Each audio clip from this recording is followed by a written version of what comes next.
Hey, welcome back, ladies and gentlemen. Welcome to another edition of Everything Football 62. I'm your host, John the Big Tex Johnson. We're gonna jump into week 7. My little recap of what I've done for the week and everything. Different games and stuff that was played. One of the first games obviously was the Oakland and Kansas City game. That was last Thursday's game. Hell of a game. I actually picked Kansas City because I figured well, Kansas City can't lose two in a row. I said they gotta fight their way up out of this and everything like that. But Oakland was backed up in the corner, and it was a back and forth game. Oakland came up with the win. Carr came through in the clutch, and that's why they pay him and stuff. Like I said, I still would say I'm not gonna give him that amount of money just yet. But Oakland jumped back in 31-30, 31-30 game. But I think Kansas City's still a team to watch basically in the AFC. They got a lot of young weapons and whatnot, and I think they can still make a lot of noise. In my opinion, we'll see what happens with them though. You had the Tampa Bay Buffalo pick Tampa Bay. Figured Tampa Bay would get this, just get it just because of what happened the week before. Figured they come back. They fought their way back. James Winston had a pretty good game, pretty good game and everything like that. They were driving down to possibly score, possibly even tie. He throws the ball, gets it to the slot receiver. He ends up fumbling the ball, wasting away the game. Sean McCoy had a Sean McCoy sighting. He ended up playing a pretty good game. I think he had like 91 yards rushing and 2 touchdowns, so he definitely needs to get off the snide. So Buffalo surprisingly, Buffalo, they're playing ball. Buffalo's always had some decent defense. Their issues is all the quarterback and EJ Manuel, like he's starting to settle in. So we'll see what happens with them in that, over there in that AFC West and everything. AFC, I think East, if I'm not mistaken. Uh, Carolina, Chicago, like I said, you don't know where Carolina is. And I've said this for eons, and I'm gonna keep saying it. It's like until Carolina finds a running game, they're gonna be in this predicament until they get to a particular point where it's like something on defense with Luke Kuechly. There's always something going on, him in the concussion protocol. It's always something happening with him in the concussion protocol. And I'm gonna end up doing a piece on this thing with the concussions because I'm thinking it's getting ready to be a point in time where these guys are hiding these concussions because it's like a lot of these guys take these hits and stuff like that, but it's going to depend on who is the person that's up in who's the main. If it's a player that's not notable, it's not really a big deal. But it was something to be said when they talked about Tom Brady and him not having the concussion. His wife brought it up and stuff like that, and all that swept under the rug because a lot of these teams, if they quarterbacks go down the concussion protocol, goes down, that's a big blow to that team. So we'll see what happens. So even on defense, that's a blow to dealing with Carolina and whatnot. But they just have no running game. There's no cohesiveness at all. They don't have a long ball threat. I've already sit up there and said McCaffrey's not running through the tackles. He's not that kind of running back. He's a slot wide receiver. Cam can't do it all himself. The line he's running for is like I think he got sacked like 5 times or whatever. And basically that was a defensive game. Chicago didn't do anything, although that running back is very good. Trubisky still didn't do anything, but he still goes down to getting his second win in a row. Tennessee and Cleveland, ugly game, 12-9. Not even much time to even spend on that. Cleveland loses another close one, but that's Cleveland, and it's going to continue to be that way until they start making. So they finally find out what they're going to do with the quarterback. He's going to pick your quarterback and lose with him and do what you got to do because you're not winning anything this season. So you may as well keep the rookie in there, and let him do what he's going to do and whatnot, and then figure it out after the end of the year because you're basically done. Even for that game, I picked Tennessee, New Orleans, and Green Bay. Uh, what I pick? Oh, of course, I picked New Orleans because picked New Orleans with Green Bay. Green Bay basically they don't have Aaron Rodgers, so that was that. Even though Green Bay still had an opportunity to get in this game, they end up just not having the cohesive. When you bring a new quarterback in to try to do all this thing, it's still a certain type of cohesiveness that you got to have with your receivers and familiarity somewhere along the line so your quarterback can make plays and do what needs to be done. Drew Brees think he threw for some yards or whatever, 1 touchdown, like 2 picks. He didn't have that great of a game, but they had a good running game. Green Bay, like they may have finally found a running back. Finally, we'll see what happens though, because they definitely gonna need some type of running game uh, to be able to compete until Rogers is probably done for the year. So we'll see what ends up happening with that. But I picked that one, Jacksonville and Indianapolis. A big Jacksonville. Uh, Indianapolis, I thought they was gonna play a little bit better ball than that. Uh, Set, I thought he was gonna be a little bit better. They just don't have it over there. It's just they don't have it on defense. They don't have it on defense. They don't have it on offense. They don't have anything. They like they don't have anything over there. They can be in a game 1 minute, the next game they're playing horrible. Pagano's probably gone after this year. That's it. Just really can't do anything about it. Franchise quarterback is out.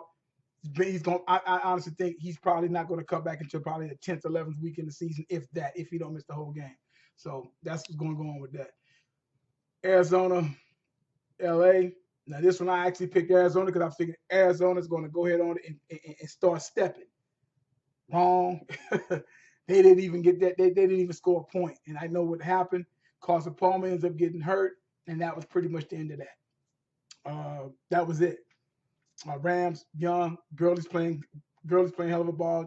Goff is playing great ball. The defense led by Donaldson is playing ball. They've got playmakers on the defensive side of the ball, so they're playing. They're playing, they're playing, like I said, missed it on that only because I figured if Carson Palmer plays, and when Carson Palmer is on, that team is on. They got a running back, they got Peterson back. I thought they was getting ready, and then now the quarterback in the broke his arm, so Arizona's probably going to go on the toilet. And Bruce Ashton, this is probably going to be his last. It will probably be a swan song for him. New York Jets in Miami. Let me see what I picked on. Oh yeah, I think I actually picked. I actually picked the Jets on this because I thought the Jets ball and playing good ball, and they still basically almost had this game. Lose it. Cutler had a pretty good game. He ends up, I think, something wrong with his ribs. He ends up getting injured, his ribs. The quarterback comes in, makes some plays, and get down there, a few defensive turnovers here and there, and seal the game, and seal New York Jets trying to make a comeback, and that just didn't happen. But that was an very good game, entertaining game. Minnesota, Baltimore. I picked Minnesota. I said Minnesota's balling. They got Keenum playing quarterback. If they keep having steady quarterback play, had the running back, I think he's a rookie if I'm not mistaken, playing some hell of a ball. I think he may I'm not sure what yards he probably rushed for. I can't think of him right now. Let's look it up and see what did he actually do here. No, that's not the game I'm looking for. That's not the one. Not the game. I was looking for this game right here. And you had let me see here. You had Murray, 18 carries for 113 yards. Guy playing, stepping in for the I can't remember that the rookies the guy hurt for the season. Dalvin Cook stepping in for him. This kid is playing Murray, playing hell of a ball. Like I said, 18 carries, 113 yards. Came out of Central Florida, and he's balling his 5th season. So he's balling, playing very good ball and stuff like that. They get steady quarterback play. They keep getting steady quarterback play from their players, and their defense is in there. Keenan wasn't nothing spectacular, but he didn't throw no picks, didn't turn the ball over, and you got a good defense in the running game. That's old school. That's going to that will get you in the playoffs. That will get them, may even get that division. So everybody, what I've been saying for the last couple of weeks, watch Minnesota just for the fact they got defense. Dallas did what Dallas was supposed to have done against the San Francisco team. I think Dallas can start getting on the roll. They're gonna have a big test with the Redskins coming up. We'll see what happens with that. Ezekiel with 2 rushing touchdowns and a receiving touchdown. Dak Prescott 3 touchdowns, 3rd time in a row. Record doing that, and let's just keep it. If the defense could just show up, the offense is there. Dez is starting to come along. He's doing his thing. Just got to get the ball to him, and that's going to be it. And like I said, they just got to make sure their defense comes to play ball. Them guys are trying to step it up, and I think they're getting cohesiveness on that offensive line as well. Cincinnati, and Pittsburgh. Of course, I picked Pitt on this one, 29-14. LaDavian Bell starting to ring that bell, man. That's like you're starting to get it done. If Pittsburgh get everything going, protect Ben, stay healthy, keep feeding Bell that ball, and they don't have any of these silly distractions like that goofy receiver Bryant that they got over there. That, in my opinion, I mean, if they got money invested in them, that's fine. But at the end of the day, I send them down this way. All that Twitter stuff and all this, that, and the other, you got to go, man. And that's why I say Belichick team, a guy like that do that Belichick team, he be gone. He just like that. No ifs, no ands, no buts about it. And that's what I think Tomlin needs to do. But like I said, Pitt, Cincinnati, like I said, Cincinnati, same old mess with Cincinnati. Turnovers, get them every time. Of course, obviously, I actually thought, okay, Denver's going to get it together. They have to get it together on the Chargers. No, they got blanked. And this goes to show you that they do not have a quarterback. They have no quarterback and they don't have any type of running game. Obviously, with this, what's going on with these guys, no running game whatsoever. Uh, 44 yards from Anderson. I I don't even know why did they even bother to go get to end up to go get what's uh the running back from out the Kansas City, Jamal Charles. Why did they even bother to go get him if they're not going to even use him? You know, I've been hearing all we try to save him for the playoffs. Keep it up, and he ain't gonna. And y'all not gonna be in the playoffs. Just keep it up, and you won't be in the playoffs. So you ain't got to worry about that. Seattle and New York Giants. Hey man, pick Seattle for this one. So Seattle is quietly sneaking up doing their thing, and nobody wants to for some strange reason when quarterback discussion is talked about, seems like nobody ever talks about Russell Wilson, but all he did is still win. This man has been to 2 Super Bowls. He has a hell of a winning percentage. He's a steady quarterback. They have line issues, they have running issues, but he's still grinding it out. They defense is still something to be reckoned with. So Seattle is right there in the mix and everything. Atlanta, all Atlanta and New England. Atlanta has the hangover from the Super Bowl loss, and I don't think Atlanta's going to get much better. If they're going to make a move, they better start making a move real soon here. New England did what New England did, got Brady. Their defense came alive, which when their defense came alive, Brady was going to, the offense is going to do what the offense is going to do, and the defense came alive. And that's really what it came down to. Basically, the way that you beat New England is play good defense and have a nice running game and keep Brady up off the field. That's how you beat New England. If you don't play good defense and you don't keep it and you don't have a good running game, 9 times out of 10 you're losing against the Pats. That's how it is. You know, it's just that simple. And then the last game that was played, Philadelphia and Washington. Here we go again.